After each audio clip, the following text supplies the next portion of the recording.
try my best. Hi, everybody. I'm Dmitrii. This is Artem. We are indeed from Wargaming. We work as UX researchers in World of Warships games. And the main thing we do is measuring satisfaction in our job. We're trying to collect and trying to make sense of satisfaction data. It can be various data, and we do it all. So, and this is a very topic that we'd like to discuss with you today. Player satisfaction, why it matters, how to measure it, and how we approach it in World of Warships. So, you guys all know that developing games is quite a hard job. And especially if it's live service game that were in the market already for a while, and it faces the challenges simultaneously of growth, so taking care of acquiring new people, and retention, taking care of already core players, already people who are who plays our game. And we use a lot of data, all of us, to understand what should we do next, what will be our next move. And what we typically use, there can be various sources of data, from store reviews, for instance, Steam reviews.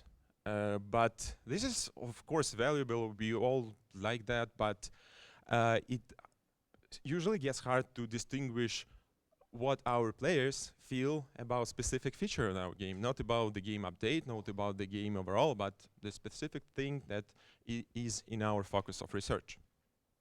Say we introduce a new character that comes with the update of many different features. How do you know that this feature is success and we need to replicate this character in future?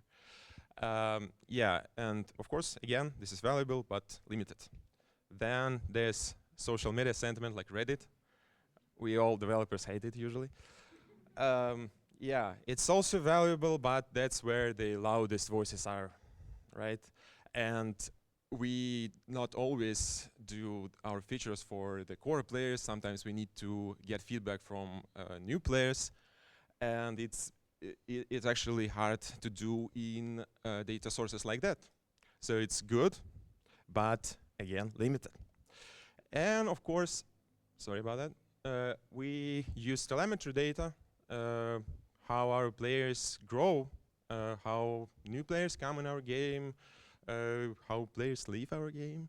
It's good if they come back, and we also track that. So a lot of information on that we may use, but it's hard to say why the numbers behave the way they do, right? And all of the three data sources are valuable but limited, and something is missing here. What's that? And that's where the satisfaction concept comes in. Many of us game developers measure satisfaction in some way. It wears a lot of masks, from presence, liking, enjoyment, quality, fun, happiness, satisfaction. Many of us call it different terms. But overall, we'd like to understand how our players feel about our game, or specific parts of our game. There are multiple operationalizations that we know of on satisfaction, from single items, say it's 5-star scale, to multifaceted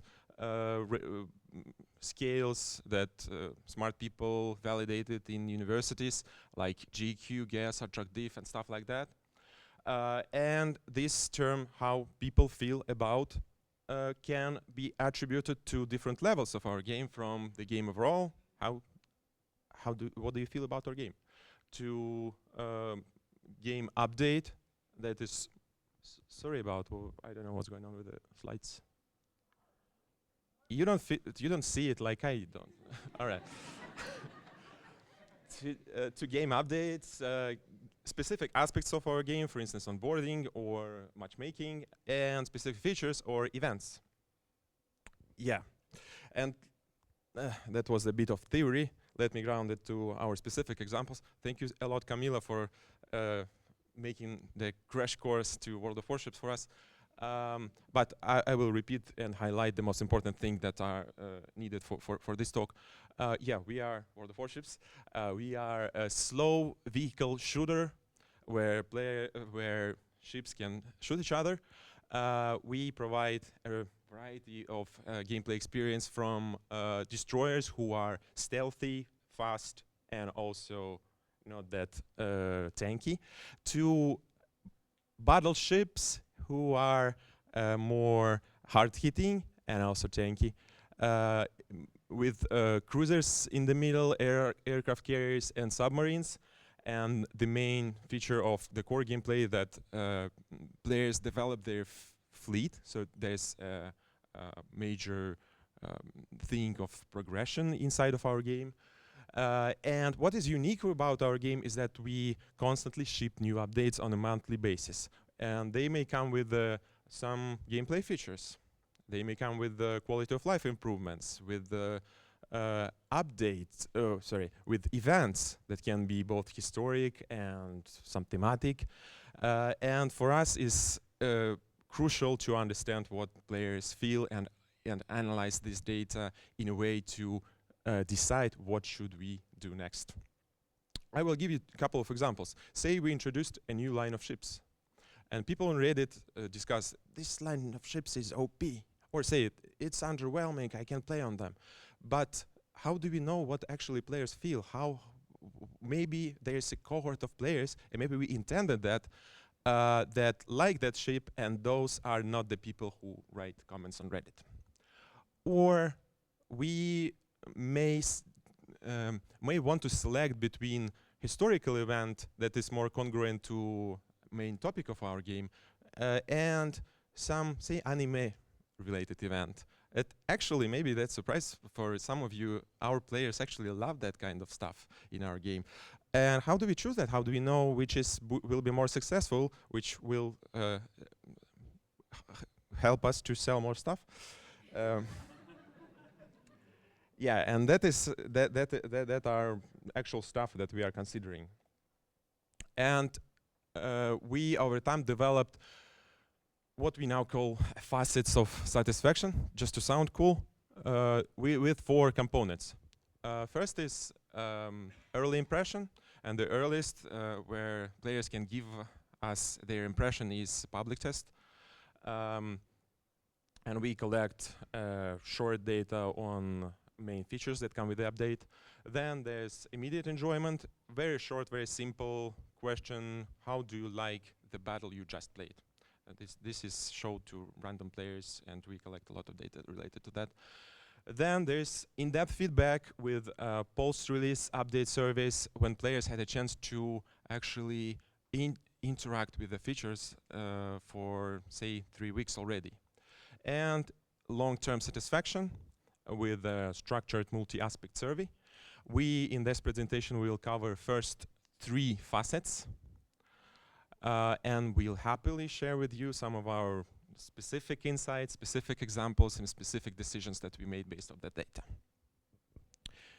And first one is public test. Public test is essentially an open beta stage for a specific update, where players can try new changes before the release. So there's a room to actually make changes. It's a little window of time, but still it's very, very important window of time. And we, after they play for a while, we send them questionnaires, which are really small, like less than 5 minutes to fill, but are very, very valuable for us to make these changes. For instance, there was a time recently where we introduced a new set of operations. Operations are the PvE battle mode that our players actually very much love. And we introduced it with one of the updates, 14.0, and we found that players actually somehow scored pretty low in this update. And we tried to explore what's going on and found that although people like the operations, they find it too difficult to actually have fun and to grind for resources they want to grind for. So we tweaked that difficulty, and just by that, as you see, On the second stage of public test, the score was quite higher. By the way, we run 2 stages of public test. Yeah. Another example is how we learned that we make a too drastic change to a core PvP battle mode. We recently introduced a mechanic that allowed players to customize their ship strength against certain ship types. Say I'm destroyer, I'm fast and stealthy, and I want to, in this battle, I want to hunt for battleships, for these slow and tanky ones. And I can do that before the battle. I can select that strength and go to the battle and play my plan. And we saw, here we had the targeted question on this specific feature. And we saw that in main core PvP mode, it was not that successful. While the same mechanic in PvE mode was a little bit more successful, and we tested it actually earlier in different setting, and this was much more higher. So we made a difficult decision not to introduce this specific feature to main PvP core regime, and hopefully made our players a little bit happier, or at least less angrier. And that's it for the public test part. I know Artem has a lot to say about the post-battle pools and also post-release service. Please, Artem, take the mic. Thank you, Dmitrii. So, how can we measure immediate enjoyment? We can't use regular surveys because they're too long and can break the player's flow. So, we decided to ask players just one question after each battle. After a match, a player may see one click in-game question about battle satisfaction. How satisfied were you with this battle? And at first glance, a single question might look too simple. And we have heard some doubts like, doesn't this just show the match result? Win, good score, lose, bad score. And yes, results do affect answers. But the question is shown randomly with very low chance. And because we have a huge player base and thousands of battles every day, we can collect large datasets. And when we connect these datasets with gameplay data, it becomes a useful real-time guide for design. And these datasets can be sliced by almost any gameplay factor. For example, battle result, maps, ship types, matchmaker conditions, etc., etc. And this helps balance out the noises. Well, one big benefit is of this system is that it allows retrospective analysis. For example, every year, World of Warships runs an event that pushes players to play a wide variety of ships, often ones they don't know well. And our developers worked about this could hurt battle quality. And without pulse data, we would need run special survey asking players to recall an event from a year ago, and I'm sure that probably wouldn't work.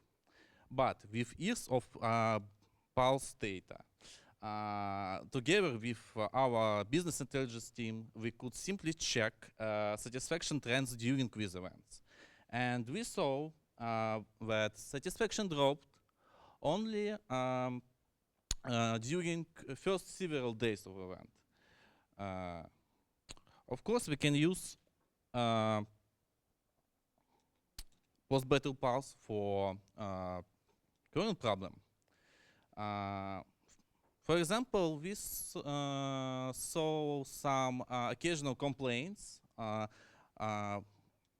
Some player said when low-tier ships being match-made to high tier match level because of party play.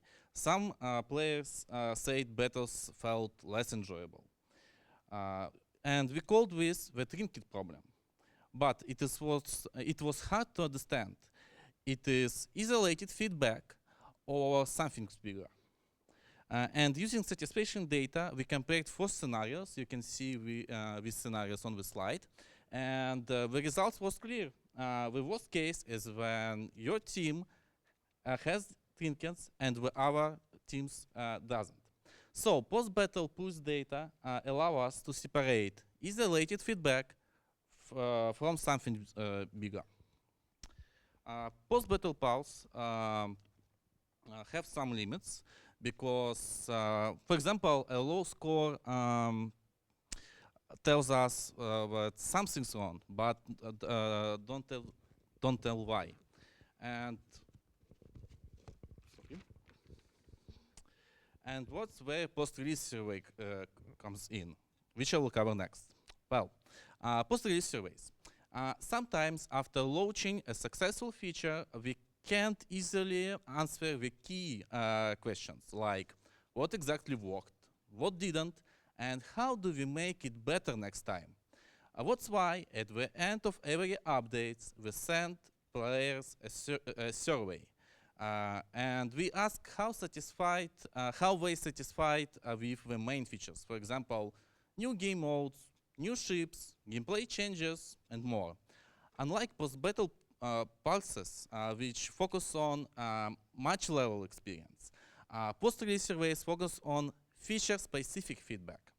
And today I want to share our experience on how we can turn these kind of surveys into useful insights. Well, imagine you get a result like this. 76 of your players said they strongly enjoyed an event. That sounds good, but is 76% really high or not enough? That's why we always use the same question on the same scale with a similar audience, so we can compare features across updates. And this gave us a surprise. Our audience usually loves historical event, historical content, etc. But this time, a sports event was even more enjoyable. And by seeing what made this event work, we could use the ideas to design our events. Let's move to the next example. We always include open-ended questions. For example, why didn't you like this event? Or why did you like this new game mode? And this helps us truly understand what happened. For example, in update 30.5, we studied our summer event. And the open-ended answers show us that players mostly like it because of the rewards. But we wanted them to feel some summer vibes. So for update 40.5, developers redesigned the event. And this time players still liked the rewards. But they also said that event feels nice, fun, summer, etc., etc. In our words, it was finally seen as a true summer event. So without open-ended questions, we wouldn't know the real reasons for success and failure. And moreover, reading some of open-ended responses, I think it is best practice to would help us to build empathy with our players and give us energy to advocate for user needs and discussion with developers. We like to use a ship metaphor for everything that where it suits and where it doesn't. And here is basically a summary of what we have discussed today. How these facets of satisfaction work in the game development cycle as a metaphor of ship construction. So we start with the public tests that support decision making when some of the decisions still can be made, changing the shape of the ship. Then we use post-release surveys to support decision when the ship already saw some battles. And we have a lot of feedback, how it behaves, how it feels in battle, and use this as the in-depth detailed data. Then we constantly monitor data with post-battle pulses, like depicted somewhere inside the ship. So it's like a black box recorder. By the way, that's not only for planes, it also ships has that, which allowed us to collect data on what is going on the secondary basis, and allows us to make some retros on what happened a year ago and stuff like that. And finally, the fourth uncovered part, structured multi-aspect survey, helps us to work with strategic decisions on how this ship will look in real battles in a more strategic way. So this is how we work with all the satisfaction data to support game development decisions in World of Warships and in trying to make our players happier. That's it. Thank you so much for your attention.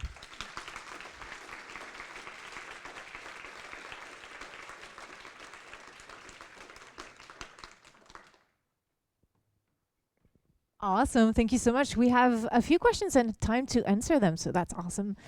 Okay, first question. What do you think satisfaction can drop after new features are added? If satisfaction dropped after we added a feature.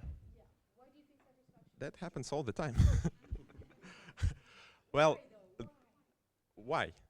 There can be multiple reasons for that, and I covered one of them as like the mechanic or feature or like event did not fit what we expected for the main PvP regime. The players play our game for 10 years already.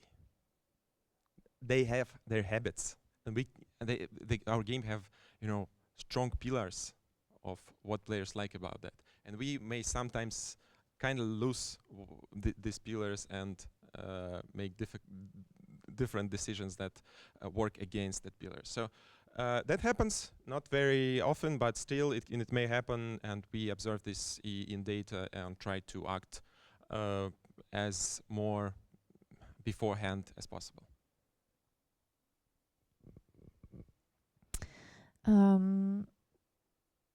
Do satisfaction levels differ between new and experienced players? Yes. Can you guess? Can you guess which way? Raise one hand. Whoever thinks that experienced player feel more enjoyed of our game. Raise one hand if you think that experienced players feel better about our game. Few hands, and 2 hands if you think that new players feel better about our game. Yeah, and that is absolutely stable pattern. So that works all the time. Thank you. Regarding collecting satisfaction data, you get feedback from players who churn to understand why they left. If so, how do you recruit them? So do you get feedback from players who churn to understand why they left? I suspect that one of my team made this question. Yes, we have a separate project on that where we collect data from churn players and also players who recently went back to our game to understand exactly that, the reasons why they left and reason why they came back, or may come back if they will have some conditions for that. It's exactly in the question there was an answer to that in part. That it's difficult to recruit. It's very difficult to recruit, and we, well, the main source for that, we have their emails, right? So we send them invitation to their emails, but all of the problems related to biases and non-response bias are actually present there. We try to minimize them as hard as we can, but of course this is the case. So we have this data, which is very valuable. Like it's I don't remember how many numbers in a month we get, but that's enough to make like statistical decisions. Like statistical interpolations, but yes, we need to think of this data as limited in many ways. That the biases are one of them. I just I think it's excellent topic for next speak. For the next game UX Summit. Can a temporary drop in satisfaction sometimes be a good sign? For example, players adapting to new mechanics? Oh yeah, I think that's one of the cases you covered, where we had a mechanic that comes with some of our updates, and we observed that these post-battle pools actually drop right after we introduce it. But it then goes higher. The reason for that is, Artem covered that a little bit, that they are forced by that mechanic to place new ships, and they are not that convenient for them. But as soon as they explore, like they feel the diversity that like World of Warships is not only, you know, choosing the battleship and launching a salvo once a minute. There are different gameplays, and they start to enjoy it, and they start to feel that, okay, why not I select different ship, or there's also submarines, wow.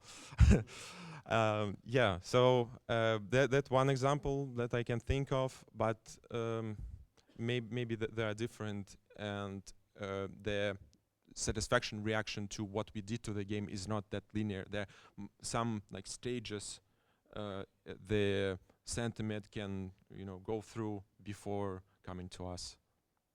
I have some addition. Well, I think it is good to notice that we redesigned this event, and now it is not strongly pushes player to play wide variety of ships, so we work with that. Did you ever have a hard time relating to the data you gathered to an update or content change?